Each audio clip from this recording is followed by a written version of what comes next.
तो hello student, स्वागत है आपका the BCA student YouTube channel में। और आज हम लाए आपके लिए इन्वायरमेंटल स्टडीज का यूनिट 7, जिसका नाम है human population and the environment. तो इस चैप्टर में हम लोग देखेंगे ह्यूमन पॉपुलेशन का क्या अफेक्ट पड़ता है इन्वायरमेंट में, क्योंकि ह्यूमन पॉपुलेशन डायरेक्टली डिपेंड करती है इन्वायरमेंट में, तो डायरेक्ट रिलेशन होता है इसका। तो चलिए देखते हैं इसमें क्या है। सबसे पहला टॉपिक यहाँ पे है population growth and variation among nations. तो यहाँ पे देख सकते हैं, the human population has been increasing at an exponential rate.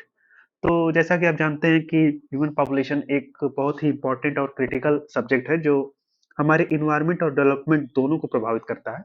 और आज के समय में जो ह्यूमन पॉपुलेशन है वो काफी तेजी से इंक्रीज हो रही है, increasing at an exponential rate, यानी काफी तेजी से इसकी वृद्धि हो रही है। तो जो ह्यूमन पॉपुलेशन जो बहुत तेजी से बढ़ रही है उसे ही हम बोलते हैं पॉपुलेशन ग्रोथ। यहाँ पे देख सकते हैं पॉपुलेशन ग्रोथ लिखा हुआ है। पॉपुलेशन ग्रोथ का मतलब ह्यूमन पॉपुलेशन का बढ़ना, इंक्रीजिंग इन एक्सपोनेंशियल रेट। तो जो ह्यूमन पॉपुलेशन का ग्रोथ हो रहा है यानी पॉपुलेशन ग्रोथ है, इसको कुछ फैक्टर्स जो है इन्फ्लुएंस करते हैं पॉपुलेशन ग्रोथ को, जो यहाँ पे लिखे गए हैं, देख सकते हैं आप। Factors influencing population growth include birth rate, death rate, immigration and immigration. तो यहाँ पे चार मेन फैक्टर्स हैं जो पॉपुलेशन ग्रोथ को इन्फ्लुएंस करते हैं। सबसे पहले यहाँ पे है birth rate. Birth rate simple शब्दों में कहें तो एक निश्चित समय में 1,000 व्यक्तियों पर कितने नए जन्म होते हैं उसे हम बर्थ रेट बोलते हैं। वैसे ही डेथ रेट की बात करें तो एक एक निश्चित समय में 1,000 व्यक्तियों में कितने लोग मर जाते हैं उससे हम डेथ रेट कहते हैं। और इमिग्रेशन की बात करें तो किसी दूसरी जगह से, यानी कि कंट्री का एग्जांपल ले लेते हैं, तो किसी दूसरी कंट्री से जब लोग आके इस कंट्री में आके बस जाते हैं तो उसे हम इमिग्रेशन बोलते हैं। वो भी एक फैक्टर है पॉपुलेशन ग्रोथ का। जब दूसरी कंट्री से लोग यहाँ पे आके रहने लगेंगे तो इस कंट्री की पॉपुलेशन बढ़ जाएगी, जो कि पॉपुलेशन ग्रोथ का एक फैक्टर है। दूसरा है इमिग्रेशन। इमिग्रेशन में क्या होता है, इस वाले इमिग्रेशन का जस्ट अपोजिट हो जाता है, यानी कि इस कंट्री से लोग शिफ्ट होकर दूसरी कंट्री में जाके बस जाते हैं। तो इससे भी जो पॉपुलेशन है वो इन्फ्लुएंस होती है, यानी कि डिपेंड करती है। तो ये सारे मेन फैक्टर्स हैं पॉपुलेशन ग्रोथ के: birth rate, death rate, immigration और इमिग्रेशन। तो ये जो पहला वाला आई से जो स्टार्ट हो रहा है, आई एम से इमिग्रेशन, ये है यानी कि एक देश से दूसरी जगह जाना। और ये वाला इमिग्रेशन यानी कि दूसरी जगह से यहाँ आना। नहीं नहीं, उल्टा हो गया। ये आई वाला यानी ट्रिक की मदद से आप समझना चाहें तो इन, आई आई से स्टार्ट हो रहा है, यानी कि इन, यानी दूसरे देश से लोग आके अपने देश में जब बसते हैं तो उसे हम इमिग्रेशन बोलते हैं, इन साइड। और ये वाला इमिग्रेशन यानी कि अपने देश से दूसरे देश में जाके लोग बसते हैं तो उसे हम इमिग्रेशन बोलते हैं। तो ये बात है। तो ये सारे फैक्टर्स है पॉपुलेशन ग्रोथ के। अब यहाँ पे देखिए variation among nation. Variation among nation का मतलब है कि अलग अलग कंट्री जो है, अलग अलग कंट्रीज के अलग अलग वेरिएशंस है पॉपुलेशन ग्रोथ के। यानी कि किसी कंट्री में काफी तेजी से पॉपुलेशन बढ़ रही है तो किसी कंट्रीज में जो पॉपुलेशन है काफी स्लो बढ़ रही है, घटती जा रही है। तो वेरिएशन क्यों है यहाँ पे आप देख सकते हैं। तो कंट्रीज को हम जनरली दो कैटेगरीज में डिवाइड करते हैं या दो टाइप्स में कर सकते हैं: develop countries and developing countries. तो डेवलप कंट्रीज और डेवलपिंग कंट्रीज के बारे में थोड़ा सा जान लेते हैं। डेवलप कंट्रीज उसे कहते हैं जिस कंट्रीज कुछ क्राइटेरिया को फुलफिल करते हैं। कोई एग्जैक्ट डेफिनेशन नहीं होती है इसकी, कुछ क्राइटेरिया जो फुलफिल करते हैं उन्हें हम डेवलप कंट्रीज कहते हैं। जैसे उस कंट्रीज की इकोनॉमी काफी अच्छी हो, हेल्थ केयर सेक्टर अच्छे, एजुकेशन रेट अच्छा हो, बहुत सारे फैक्टर्स जो हैं फुलफिल करते हैं, जो उन्हें हम डेवलप कंट्री बोलते हैं। इसके एग्जांपल में यूएसए, जर्मनी, जापान ऐसे देश आते हैं, उन्हें हम डेवलप कंट्रीज बोलते हैं। तो वेरिएशन अमंग नेशन का मतलब क्या है कि जो डेवलप कंट्री हैं वहाँ पे क्या होता है, जो बर्थ रेट होता है वो काफी लो होता है। बर्थ रेट हमने बताया कि 1,000 लोगों पर कितने नए जन्म हो रहे हैं बच्चों के, उसे हम बर्थ रेट बोलते हैं। तो डेवलप कंट्रीज में जो बर्थ रेट होते हैं काफी लो होता है। स्टेबल एंड डिक्लाइनिंग पॉपुलेशन होती है, यानी कि पॉपुलेशन या तो स्टेबल होती है या फिर डिक्लाइनिंग होती है। तो ये कुछ अंतर देखे गए हैं नेशन अलग अलग कंट्रीज में, यानी कि खासकर डेवलप कंट्रीज में बर्थ रेट लो होते हैं और स्टेबल या फिर डिक्लाइनिंग पॉपुलेशन होती है। वहीं डेवलपिंग कंट्रीज की बात करें, जैसे इंडिया है डेवलपिंग कंट्री और इसके सारे नेबर्स कंट्री डेवलपिंग कंट्रीज में आते हैं। तो इसमें क्या होता है, इसमें बर्थ रेट काफी हाई होते हैं, यानी कि 1,000 लोगों पे बहुत ज्यादा बच्चे नए जन्म लेते हैं, तो उसे हम बोलते हैं हाई बर्थ रेट। तो डेवलपिंग कंट्रीज में जनरली बर्थ रेट हाई होते हैं। रैपिड पॉपुलेशन ग्रोथ होती है, क्योंकि बर्थ रेट हाई है तो जाहिर सी बात है पॉपुलेशन ग्रोथ जो होगी काफी तेजी से बढ़ेगी। तो ये कुछ वेरिएशंस अमंग नेशंस हैं, जैसा कि आप देख सकते हैं। दो अलग अलग क्राइटेरिया पे हमने डिवाइड किया है कंट्रीज को, डेवलप्ड कंट्रीज और डेवलपिंग कंट्रीज। जहाँ डेवलप्ड कंट्रीज की जो बर्थ रेट है लो है और डेवलपिंग कंट्रीज की बर्थ रेट हाई है। इसके एग्जाम्पल में खुद इंडिया है और डेवलप में यूएसए, जैसा कि आपने बताया था। अब नेक्स्ट टॉपिक है यहाँ पे population explosion and family welfare program. तो पॉपुलेशन एक्सप्लोजन क्या है? एक्सप्लोजन का मतलब होता है विस्फोट, हिंदी में बात करें तो विस्फोट। पॉपुलेशन एक्सप्लोजन का मतलब क्या हुआ? पॉपुलेशन एक्सप्लोजन का मतलब यहाँ पे देख सकते हैं रैपिड इंक्रीज इन पॉपुलेशन, यानी कि काफी तेजी से जब पॉपुलेशन बढ़ती है उसे हम बोलते हैं पॉपुलेशन एक्सप्लोजन। ये क्यों होती है? Due to high birth rate. तो पहला तो कारण ये है, बर्थ रेट हाई हो जाता है जब, यानी कि 1000 लोगों पे बहुत ज्यादा नए जन्म होते हैं तो उसे हाई बर्थ रेट बोलेंगे। तो इसकी वजह से पॉपुलेशन बहुत तेजी से बढ़ती है और पॉपुलेशन एक्सप्लोजन होता है। एक और कारण यहाँ पे देख सकते हैं एंड लोअर मोर्टेलिटी रेट। तो मोर्टेलिटी रेट किसे बोलते हैं? Mortality rate similar to death rate है, यानी कि कितने लोग अ, मर रहे हैं 1000 लोगों में से एक निश्चित समय में, एक निश्चित एरिया में कितने लोग की मृत्यु हो रही है। तो जब मोर्टेलिटी रेट कम हो जाएगा, यानी कि कम लोग मरेंगे पहले की तुलना में, तो इससे भी पॉपुलेशन जो होगा इंक्रीज होगा। तो ये सारे कुछ कारण हैं जो पॉपुलेशन को बढ़ाते हैं, जिसे हम बोलते हैं population explosion, rapid increase in population, बहुत तेजी से पॉपुलेशन का बढ़ जाना। तो काजेस क्या है, इसके कारण क्या है, यहाँ पे देख सकते हैं। सबसे पहला medical advancement reducing mortality rate. जैसा कि जानते हैं कि मेडिकल एडवांसमेंट हो रहा है दिन प्रतिदिन, यानी कि हेल्थ केयर सेक्टर काफी ज्यादा इंप्रूव होता जा रहा है दिन प्रतिदिन, और लोगों का इलाज अच्छे से हो जा रहा है, जिससे उनकी जो मोर्टेलिटी रेट है वो कम होती जा रही है, यानी कि मृत्यु दरें कम होती जा रही दिन प्रतिदिन। ये पहला कारण है। दूसरा है lack of awareness about birth control methods. तो जैसा कि हमने बताया था कि जो डेवलपिंग कंट्रीज हैं इनकी बर्थ रेट हाई होती है, तो उसका कारण क्या है हाई बर्थ रेट का? यही कारण है, lack of awareness about birth control methods. यानी बर्थ कंट्रोल मेथड्स का जो मेथड्स होते हैं उसका लैक ऑफ अवेयरनेस है, यानी कि जागरूक नहीं है लोग कैसे बर्थ को कंट्रोल किया जाए। ये दूसरा कारण है। तीसरा कारण है cultural and religious belief promoting large family. तो कुछ कल्चरल और रिलीजियस बिलीफ भी होते हैं जो प्रमोट करते हैं लार्ज फैमिलीज को, यानी कि ज्यादा बड़ी बड़ी फैमिलीज को प्रमोट करते हैं, यानी कि ज्यादा बच्चे हों उस फैमिलीज में। ऐसे कुछ कल्चरल एंड रिलीजियस बिलीफ होते हैं, यानी कि मान्यताएं होती हैं। तो इन सारी वजहों से पॉपुलेशन एक्सप्लोजन होता है, यानी कि रैपिड इंक्रीज इन पॉपुलेशन होता है।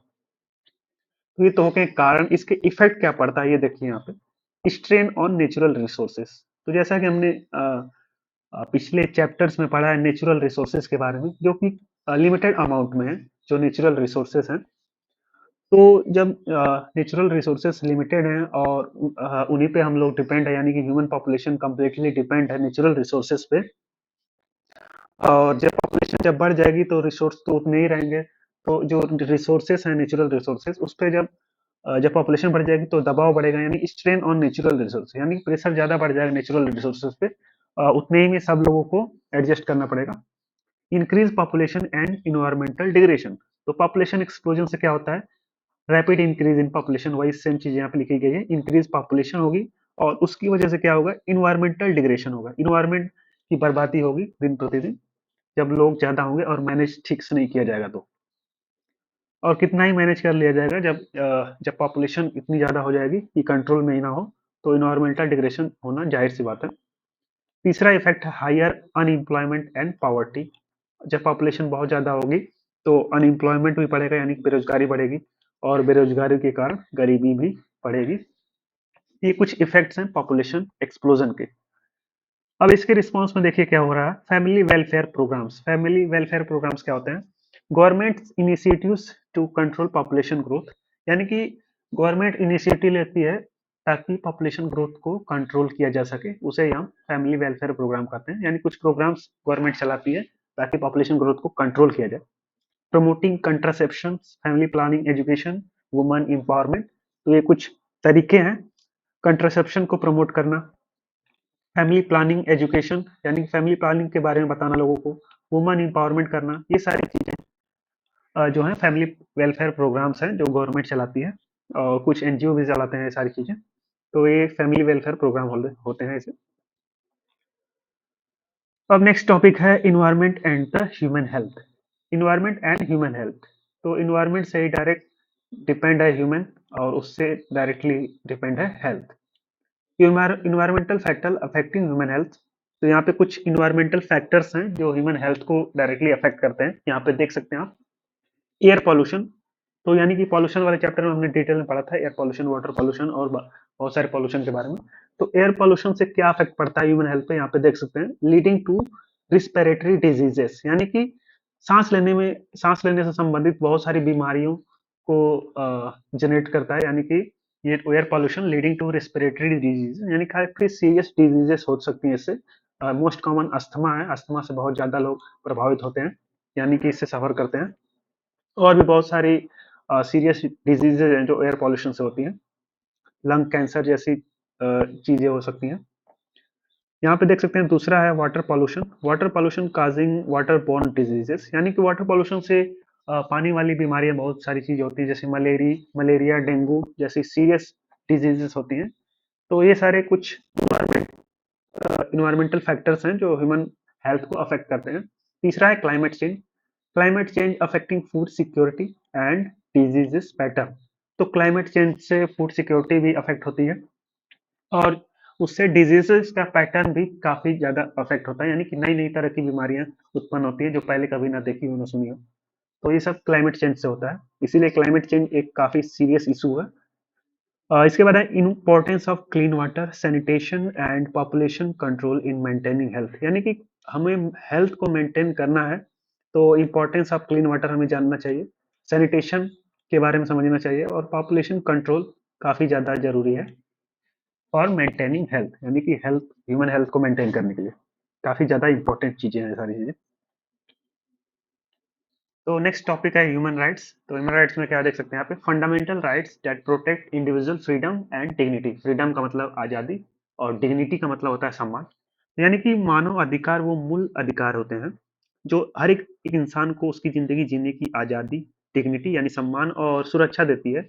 ये अधिकार हर व्यक्ति के जन्म के साथ मिलते हैं, चाहे वो किसी भी जाति, धर्म या देश का हो। तो इसके कुछ यहाँ पे देख सकते हैं कुछ की ह्यूमन राइट्स हैं, जैसे सबसे पहला right to life and personal liberty, यानी कि जीवन और लिबर्टी यानी कि स्वतंत्रता का अधिकार।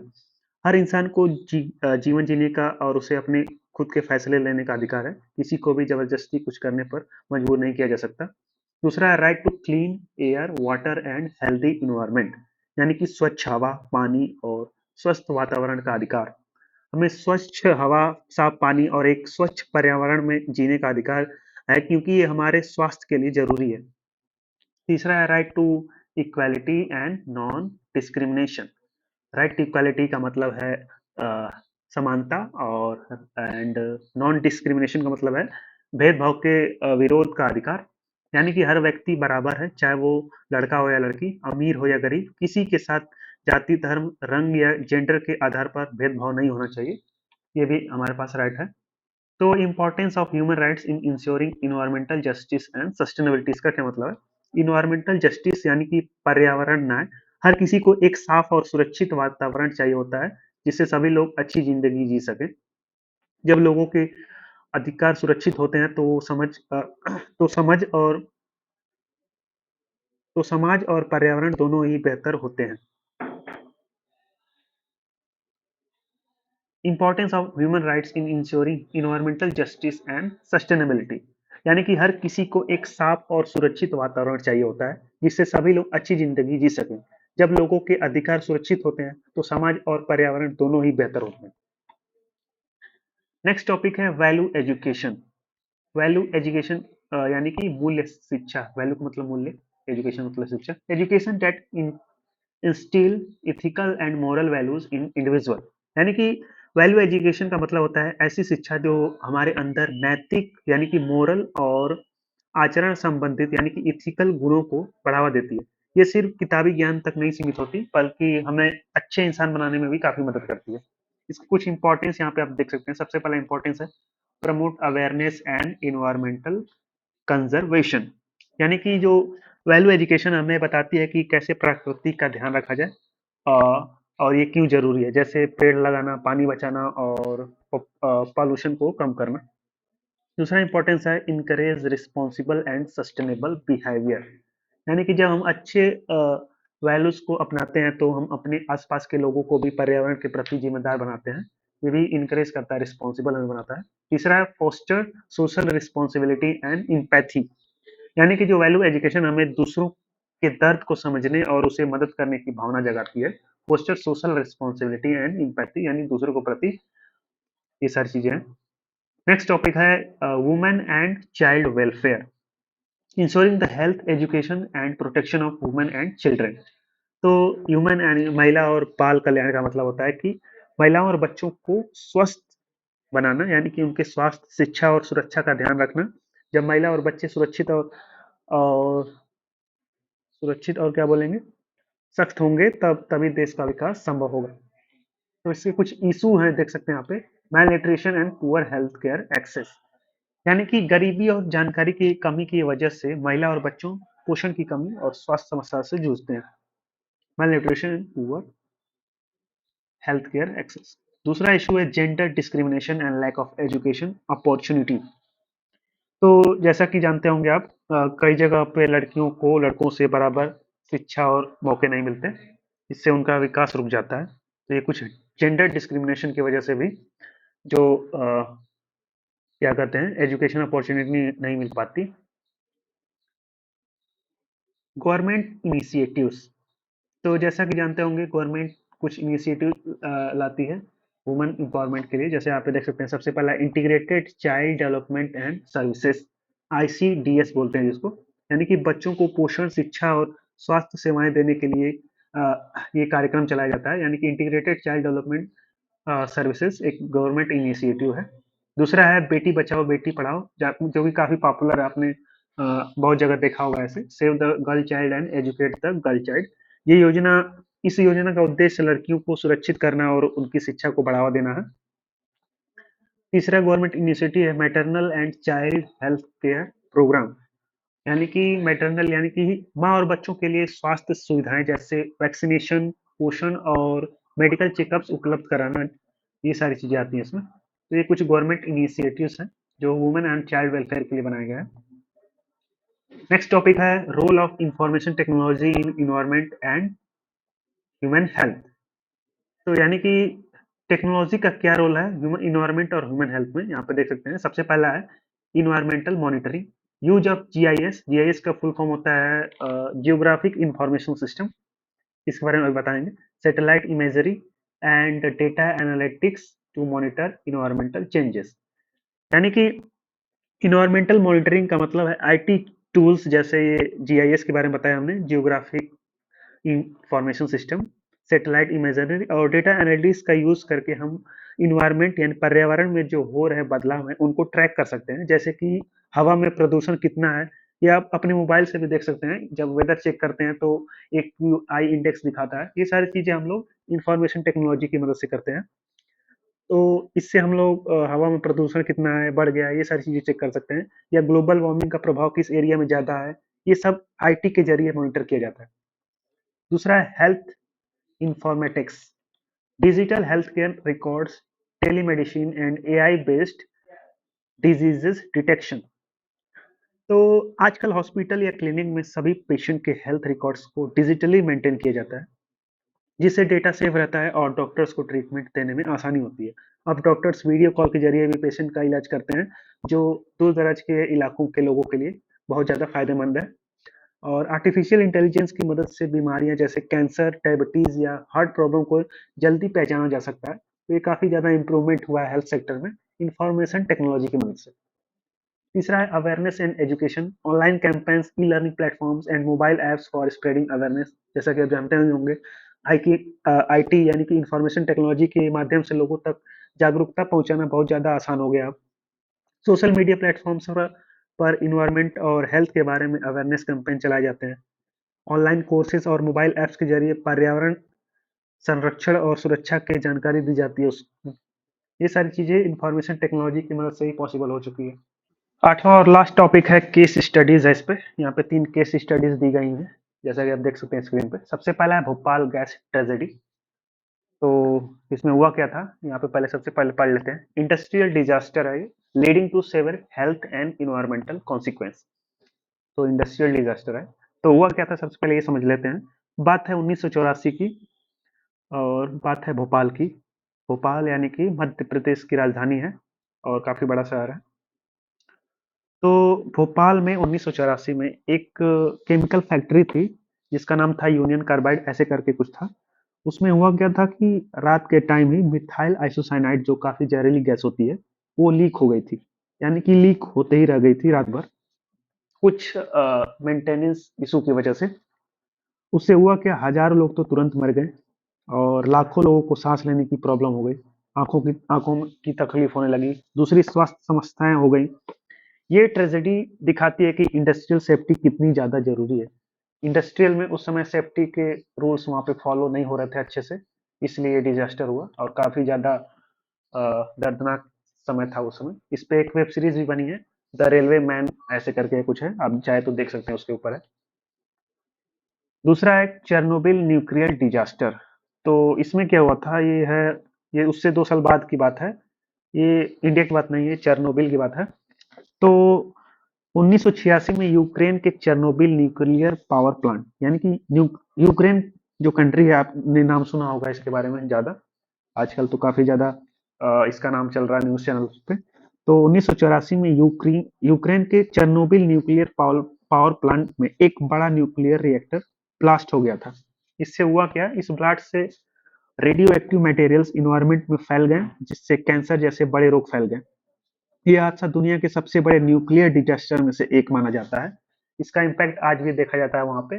Impact on human health and long term environment effect, जैसा कि हमने पॉल्यूशन वाले चैप्टर में पढ़ा था, जो ये न्यूक्लियर जो डिजास्टर होते हैं काफी ज्यादा हार्मफुल होते हैं, बहुत ज्यादा समय तक इसका असर देखा जाता है।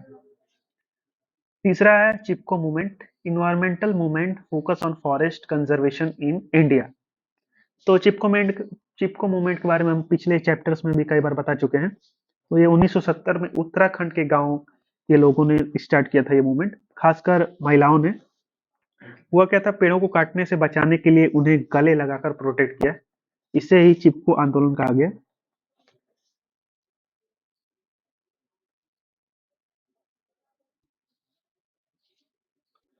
तो यहाँ पे चैप्टर कंप्लीट होता है। उम्मीद है आपको सारे टॉपिक समझ में आए होंगे। और इस चैप्टर के ये जो पीडीएफ नोट्स हैं, आप हमारे टेलीग्राम चैनल से जाके डाउनलोड कर सकते हैं। और टेलीग्राम चैनल का लिंक इस वीडियो के डिस्क्रिप्शन में मिल जाएगा, आप वहां से जाके डाउनलोड कर सकते हैं। और तो ये था चैप्टर यूनिट 7 इन्वायरमेंटल स्टडीज का। तो यूनिट 8 जो है वो एक प्रैक्टिकल चैप्टर है, उसमें आपको प्रैक्टिकली करना है जा जाके लोकेशन पे इन्वायरमेंट के बारे में। तो थ्योरेटिकली ये लास्ट चैप्टर है यूनिट 7। तो यहाँ पे इन्वायरमेंटल स्टडीज का कंप्लीट सिलेबस हो जाता है। हम मिलेंगे किसी नेक्स्ट सब्जेक्ट में नेक्स्ट वीडियो में। तब तक के लिए ओके बाय।